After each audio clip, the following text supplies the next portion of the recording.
সে কথা আমরা আপনাদের কাছে বলেছি। আমরা আপনাদের ওপর নিরপেক্ষ সংস্থা হিসাবে বিশ্বাস রাখি, কিন্তু সেই বিশ্বাসটা সত্যে প্রমাণিত হচ্ছে না।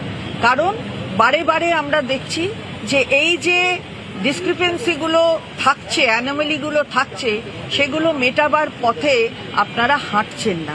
তো আমরা এগুলো আবার রিপিট করছি এবং রিপিট করে প্রত্যেকটাই আগে যেগুলো বলেছিলাম সেগুলো বলেছি।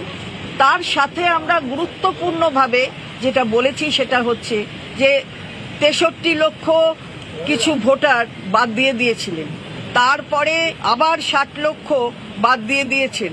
তো আগে আনম্যাপড ভোটারের সংখ্যা ছিল 32 লাখ, তো কোথা থেকে আবার 60 লাখ চলে এলো? এই যে ডিসক্রিপেন্সিগুলো হচ্ছে, এর কোনো এই অ্যানোমালিগুলোর আমরা কোনো উত্তর পাচ্ছি না।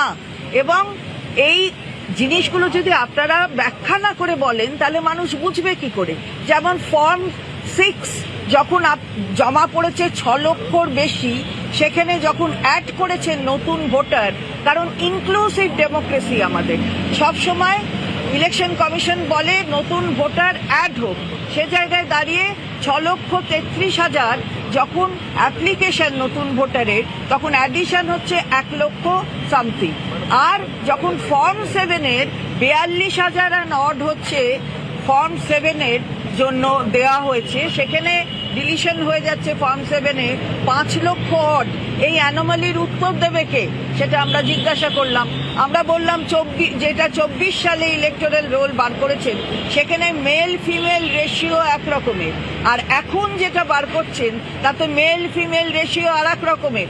আগে ফিমেল বেশি ছিল আর এখন ফিমেল কমে গেছে, মহিলাদের টার্গেট করছেন। এই কথাগুলো আমরা বললাম যে আপনারা দেখুন, আমরা আপনাদের উপর বিশ্বাস রাখবো। এই যে যারা নাগরিক, সত্যিকারের নাগরিক, যারা বৈধ ভোটার, তারা যেন কেউ বাদ না যায়, এটা